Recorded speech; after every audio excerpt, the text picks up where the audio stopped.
Assalamualaikum warahmatullahi wabarakatuh.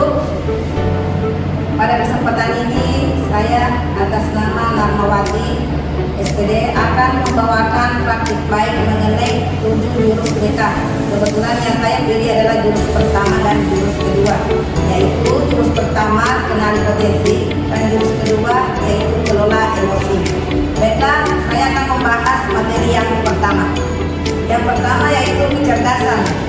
Jadi kenali potensi di sini yang saya fokuskan adalah mengenai kecerdasan majemuk atau multiple intelligence, di mana dalam kecerdasan majemuk ini ada beberapa jenis kecerdasan, diantaranya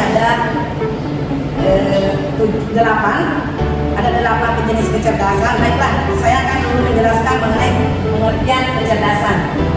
Di sini menurut Howard atau Howard Gardner 1983, kecerdasan bukan hanya sekedar akademik atau dari segi kepintaran, tetapi berbagai kemampuan yang bisa membuat seseorang berhasil dalam hidupnya. Jadi kita tidak bisa menganggap bahwa karena orang itu bodoh dalam segi akademik maka dikatakan tidak cerdas. Tidak. Di sini ada beberapa jenis kecerdasan menurut Howard Gardner. Di sini saya akan jelaskan ada 8 jenis kecerdasan, yaitu yang pertama kecerdasan linguistik, yaitu kecerdasan verbal. Apa yang dimaksud dengan kecerdasan linguistik atau kecerdasan verbal adalah kecerdasan yang bisa didapat dengan melihat saja. Yang kedua, kecerdasan logis matematis. Kecerdasan logis matematis di sini adalah kecerdasan dalam segi matematika atau berhitung. Yang ketiga yaitu kecerdasan visual spasial. Yang dimaksud visual di sini adalah kecerdasan yang bisa didapatkan dengan cara melihat gambaran-gambaran yang ada di sekitar kita. Yang keempat adalah kecerdasan musikal, yaitu kecerdasan dalam bidang seni, musik, seni tari dan lain-lain. Yang kelima, kecerdasan kinestetik atau gerak tubuh. Di sini lebih cenderung ke orang-orang yang pintar dalam segi kayak olahragawan di sini, yang bisa aktif bergerak. Yang keenam yaitu kecerdasan interpersonal atau sosial. Dalam hal ini bisa dikatakan bahwa kecerdasan interpersonal itu orang-orang yang memiliki kecerdasan interpersonal akan mampu bersosialisasi dengan sekelilingnya dengan baik, begitu intinya. Yang ketujuh, kecerdasan intrapersonal, yaitu kecerdasan yang ada dalam diri kita sendiri, yaitu bisa mendesain sesuatu berdasarkan apa yang kita miliki. Yang kedelapan adalah kecerdasan naturalis, yaitu pencinta alam.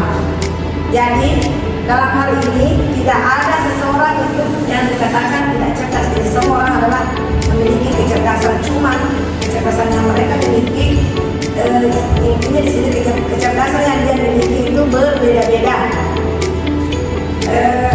Dari kedelapan jenis kecerdasan itu, di sini ada saya akan berikan contoh. Misalnya kecerdasan linguistik, yaitu suka membaca. Kecerdasan logis matematis, suka berhitung. Kecerdasan visual, suka menggambar. Kecerdasan musikal, suka terhadap nada dan irama. Intinya di sini pintar dalam seni musik. Kecerdasan kinestetik, bisa belajar dari gerakan dan aktivitas. Yang ketujuh, kecerdasan interpersonal, mudah bergaul.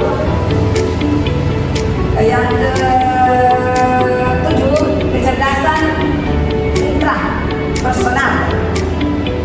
Dan terakhir adalah kecerdasan naturalis, yaitu pencinta alam. Baiklah Bapak Ibu, pada kesempatan ini saya akan melanjutkan materi selanjutnya, yaitu tujuan mengenali kecerdasan majemuk. Itu kecerdasan sangat penting dalam kehidupan kita sehari-hari. Karena apa? Dengan kita mengetahui bahwa kecerdasan kita di sini, maka pilihan karir kita ke depan juga akan lebih baik. Karena apa? Terkadang ada, saya yakin pasti Bapak Ibu sekalian dari awal tidak tahu apa jenis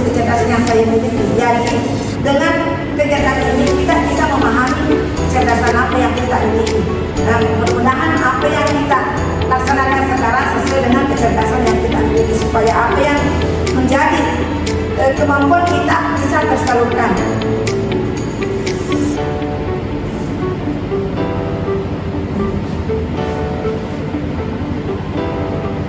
Seperti yang saya katakan tadi bahwa dampak dari kita mengenali kecerdasan kita adalah kita bisa memahami tujuan karir kita.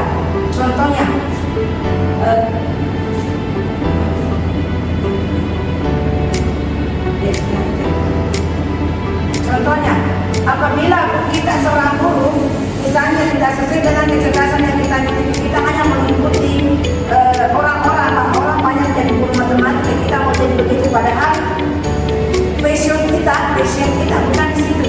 Jadi penerapannya juga tidak akan maksimal seperti itu.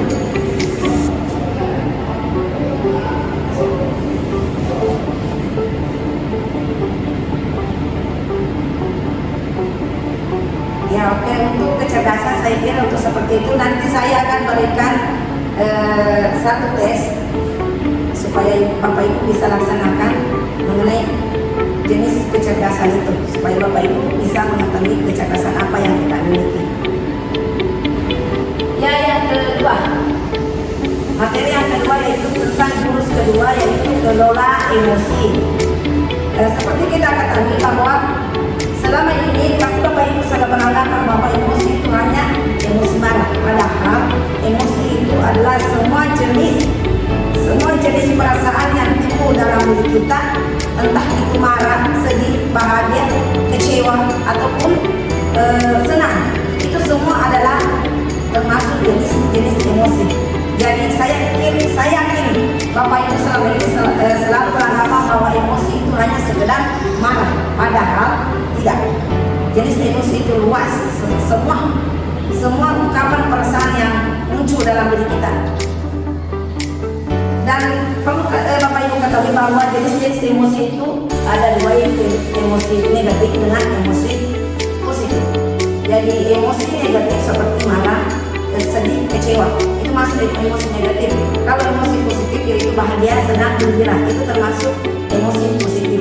Jadi Bapak Ibu, terkadang dalam keseharian kita itu kita tidak menyadari bahwa sebenarnya kita sedang emosi.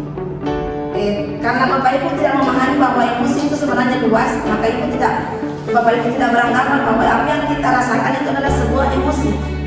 Terkadang misalnya kalau kita mau berangkat ke sekolah, kita pas turun dari tangga, pergi lihat motor habis bensin, alangkah kesal, alangkah kecewanya kita, itu termasuk emosi. Sampai lagi di motor, pas kita mau naik, dibuka lagi buku yang di atas di rumah. Jadi itu semua adalah gangguan emosi yang berpengaruh dalam diri kita. Selanjutnya, karena kita sudah tahu apa itu emosi, mungkin alangkah bagusnya Bapak Ibu kalau kita lebih lagi untuk memahami bagaimana cara menangani atau penanganan emosi tersebut. Karena saya yakin Bapak Ibu setiap hari, apalagi kita seorang guru, pasti kita sering mengalami yang namanya emosi. Karena apa? Kita lihat tingkah laku anak kita, anak didik kita, peserta didik kita, setiap hari itu bermacam-macam tingkahnya. Jadi saya yakin Bapak Ibu pasti sering mengalami yang namanya emosi, entah itu senang, gembira, atau kecewa, atau marah. Jadi untuk menanganinya ada namanya mindful learning. Maksudnya di sini kita melatih pernapasan. Jadi pada saat kita marah, kita tarik nafas, baru kita hembuskan. Itu adalah salah satu teknik untuk menangani emosi marah. Kalau emosi kayak senang, gembira, paling kita hanya menangani yang biasa-biasa saja. Tapi kalau kayak marah, itu adalah kita menanganinya dengan cara menarik pernafasan naik turun. Jadi kita tarik nafas, baru kita hembuskan. Ya begitu Bapak Ibu. Jadi pada kesempatan ini saya sudah menyampaikan dua tadi jurus BK. Yang pertama yaitu kelola emosi, kenali potensi. Yang kedua adalah kelola emosi. Mudah-mudahan apa yang saya sampaikan ini bisa bermanfaat bagi Bapak Ibu sekalian. Saya akhiri dengan ucapan Assalamualaikum warahmatullahi wabarakatuh.